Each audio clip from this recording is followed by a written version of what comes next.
semuanya, selamat datang. Pernah nggak sih kamu lihat berita atau scroll media sosial terus ngerasa, wah dunia ini kok isinya masalah semua ya? Rasanya pusing banget. Tapi pernah kepikiran nggak, kenapa ya ada isu yang jadi heboh banget, jadi krisis nasional, sementara isu lain yang sama parahnya kok kayaknya dicuekin aja? Nah, sosiologi punya jawabannya. Jadi, pertanyaan utamanya itu sebetulnya bukan apa aja sih masalah di dunia ini, tapi lebih ke kenapa kita sebagai masyarakat bisa kompakkan setuju kalau hal ini tuh masalah, tapi hal itu bukan.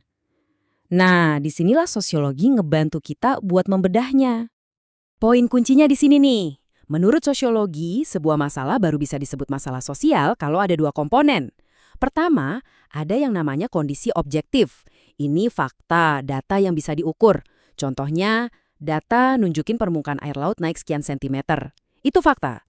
Tapi itu baru jadi masalah sosial kalau ada komponen kedua, kepedulian subjektif. Nah, ini momen ketika banyak orang, media, pemerintah, pada teriak, "Woi, ini gawat, kita harus berbuat sesuatu." Tanpa kepedulian bareng-bareng itu, kenaikan air laut ya cuma data, bukan krisis sosial. Ide klasik ini, yang dikenal sebagai teorema Thomas, itu penting banget. Gampangnya gini, apa yang kita yakini bersama sebagai masyarakat, itu yang akan membentuk kenyataan kita. Kalau kita bareng-bareng menganggap sesuatu itu masalah, ya kita bakal bertindak seolah-olah itu masalah, dan tindakan kita itu bakal menciptakan akibat yang beneran nyata. Oke, ini dia peta perjalanan kita. Kita bakal mulai dari definisinya, terus kita bedah akar penyebabnya, lanjut kita coba pakai 3 kacamata sosiologi buat nganalisisnya, sampai akhirnya kamu bakal punya toolkit sendiri buat memahami isu apapun di sekitar kamu. Siap? Oke, kita udah tahu apa itu masalah sosial. Sekarang, mari kita main detektif dan cari tahu kenapa itu bisa terjadi. Sosiologi itu punya 5 tersangka utama. Ini adalah akar-akar penyebab yang hampir selalu nongol di balik setiap isu besar di masyarakat. Siapa aja 5 tersangka ini? Pertama, ketimpangan ekonomi, jurang yang terlalu dalam antara si kaya dan si miskin. Kedua, stratifikasi sosial, masyarakat yang terkotak-kotak dalam kelas-kelas sosial, jadi kesempatan nggak merata. Ketiga, diskriminasi, perlakuan nggak adil karena ras, gender, atau apapun yang bikin sistem jadi timpang. Keempat, kontrol sosial yang lemah. Ini terjadi pas aturan main dan hukum udah nggak digubris lagi, jadi kacau. Dan kelima, perubahan sosial yang cepat. Bayangin teknologi baru muncul secepat kilat sampai masyarakat nggak siap, akhirnya muncul masalah-masalah baru. 5 hal ini tuh kayak bensin yang menyulut api banyak masalah sosial. Nah, buat benar-benar paham sebuah masalah, sosiolog itu nggak cuma lihat dari satu sudut.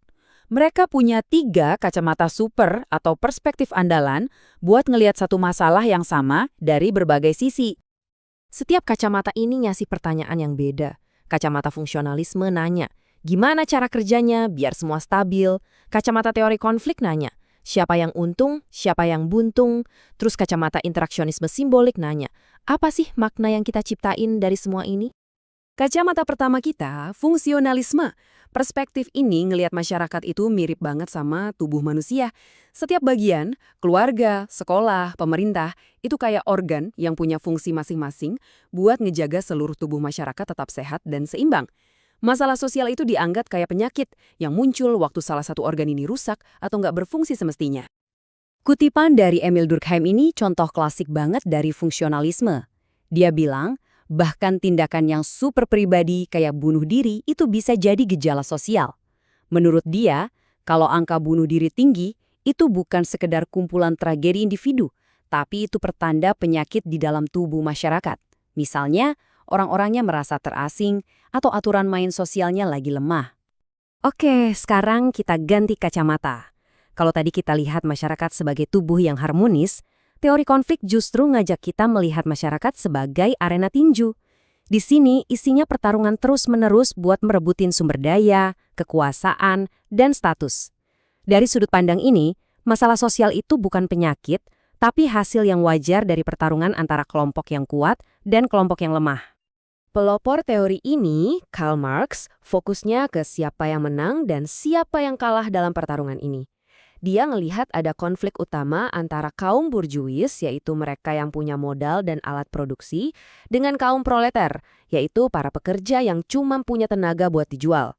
Nah, ketidakseimbangan inilah yang jadi biang keladi banyak masalah sosial. Contoh modernnya yang pas banget itu gerakan Occupy Wall Street dengan slogan We Are the 99%. Mereka ngelihat kesenjangan kekayaan itu bukan penyakit yang nggak disengaja. Bagi mereka, itu adalah hasil yang memang dirancang dalam sebuah sistem di mana kelompok 1% teratas bisa menang dengan mengorbankan 99% sisanya. Jelas banget kan perspektif konfliknya? Lensa ketiga kita ini kayak pakai mikroskop. Kita zoom in dari gambaran besar pertarungan kelas ke level yang super kecil, interaksi kita sehari-hari, obrolan di warung kopi, chat di grup WhatsApp. Perspektif ini percaya kalau realitas sosial itu bukan sesuatu yang udah jadi, tapi sesuatu yang kita bangun bareng-bareng lewat interaksi. Jadi, bayangin kita semua ini aktor di panggung sosial raksasa. Kita terus-menerus menafsirkan naskah dan saling ngasih kode buat paham situasi. Gestur, kata-kata, label, semua itu adalah simbol yang kita pakai. Masalah sosial itu muncul ketika definisi dan label yang kita ciptakan bareng-bareng itu menghasilkan sesuatu yang negatif. Coba deh pikirin fenomena kelelahan Zoom atau Zoom fatigue. Ini contoh sempurna masalah sosial tingkat mikro. Ini bukan soal struktur ekonomi atau fungsi lembaga negara. Ini murni soal bagaimana perubahan cara kita berinteraksi lewat layar, memaksa otak kita kerja ekstra keras buat ngebaca isyarat sosial, dan akhirnya menciptakan pengalaman negatif baru yang kita semua pahami bersama.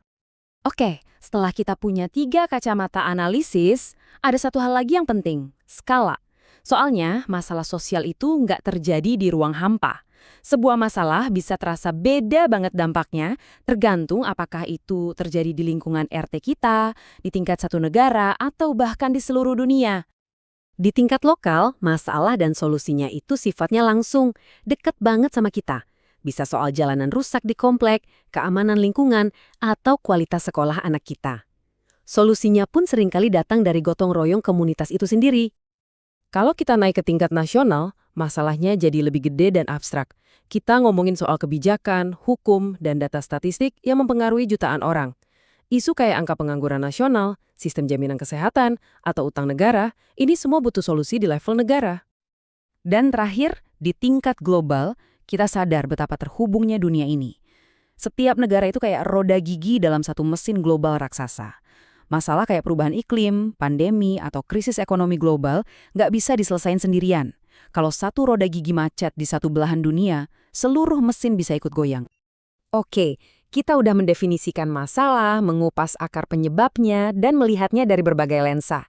Sekarang giliran kamu. Sosiologi itu bukan cuma buat akademisi di Menara Gading, ini adalah seperangkat alat yang bisa dipakai siapa aja, termasuk kamu. Ini dia kerangka sederhana yang bisa kamu pakai buat membedah isu sosial apapun. Pertama, pertanyaannya harus spesifik, jangan terlalu luas. Kedua, kumpulin bukti, jangan cuma modal opini. Ketiga, coba pakai 3 kacamata yang tadi kita bahas buat nganalisis buktinya. Keempat, pertimbangkan skalanya, lokal, nasional, atau global. Dan terakhir, baru deh coba pikirkan solusi yang nyerang akar masalahnya, bukan cuma gejalanya. Jadi, tujuan dari semua ini sebetulnya bukan buat ngasih kamu jawaban instan atau contekan. Tujuannya adalah ngasih kamu kemampuan untuk mengajukan pertanyaan yang lebih tajam dan lebih cerdas. Karena dengan pertanyaan yang lebih baik, kita punya kesempatan lebih besar untuk menemukan solusi yang benar-benar efektif. Nah, toolkitnya sekarang udah ada di tangan kamu. Coba deh lihat sekeliling, masalah sosial apa yang bakal kamu analisis pertama kali pakai kacamata baru ini. Mulai aja dari yang kecil, dari yang paling dekat sama kamu. Dunia ini penuh dengan teka-teki, dan sekarang kamu punya alat buat mulai memecahkannya. Terima kasih.